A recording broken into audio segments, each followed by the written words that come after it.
Hey folks, welcome to the channel. I'm Cultural Rogue and I'll be your host. Today we're going to go over the concept of the Struggle is Real series.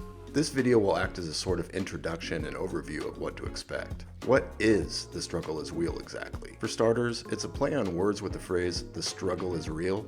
In this particular case, the struggle is having a massive backlog of games to play, and there's a wheel.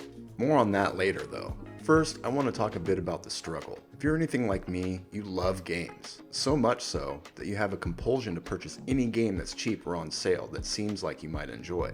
Personally, I'm kind of a habitual game purchaser / non-completer, which has become a bit of a problem. The stockpile has reached critical mass. My Steam library alone is over 700 games. Adding all the games I have outside of Steam, that number easily climbs into the thousands. So having so many games to choose from, I often find myself with choice paralysis. Whenever I find the time to game, the paradox of choice is always there to greet me. Sometimes it's so overwhelming that I give up trying to decide what to play entirely and simply just end up doing something else instead.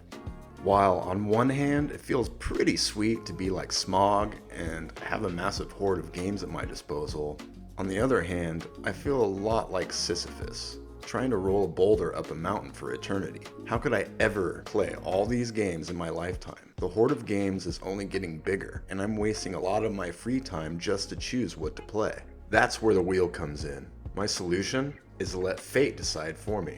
So, I've painstakingly organized my Steam library into 3 categories: Not Wheel, Future Wheel, and finally, the Struggle is Wheel. Now, let's start with the Not Wheel category. This is essentially for any game that doesn't meet the requirements for being added to the wheel. The rules are as follows. First, no beaten, broken, or dead games. Now, this rule is a little loose. It's here to serve a few purposes though. No games that I've already finished or put a bunch of time into already. I will add games that I've already played, and even some games that I've beaten in the past. Basically, if it's a game that I haven't played very much of, or a game that I played a really long time ago, like 20 years or something, then it earns eligibility for the wheel, because playing it is pretty close to playing it for the first time, and I want the series to have room for a nostalgic element. Reserved judgment is also just kind of loosely thrown in here. Probably not a good idea to do a review of My Waifu Guild. There are going to be times where the title alone is like, well, that's not fucking appropriate at all. I need to allow room for those decisions. What I mean by broken or dead games is games that have known game-breaking bugs or simply don't run, as well as multiplayer games that rely on servers that don't exist anymore. The second rule is no free-to-play games. I want to focus on a backlog of games that I've paid for, even if it was only 50 cents. Next we have no MMOs. I love MMO games, but they are a huge time sink, and the goal here is to make a dent in my collection.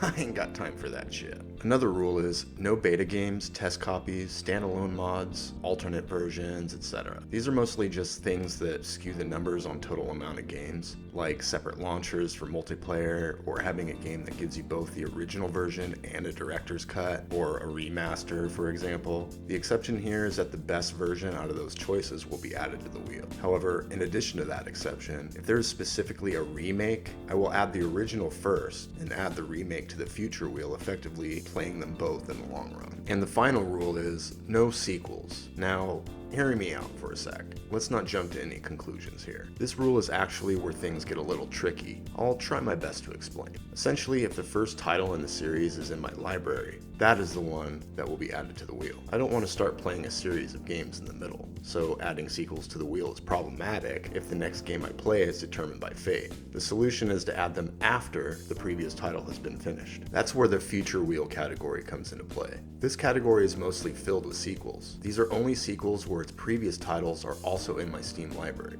Some of the game series are mixed between consoles and PC, so for example, the Assassin's Creed games that I own on PC won't be added to the wheel, because the 8 or something games that came before them are all owned on console. Some sequels are the only game in the series that I own on Steam and also won't be included. Other than sequels, any newly acquired games that pass the requirements will be held here until a determined time to add them to the wheel is established. Alright, I hope that all made sense. It was a struggle to explain, and I can assure you, The struggle is real. So, through applying those conditions, I was able to reduce my backlog down to 400 games. Super surprising and uncanny that it landed on such an even number. Doesn't matter though, because the total count still includes the future wheel category and will be continually in flux as games get added or removed. Honestly, I'll probably be dead long before the number reaches 0.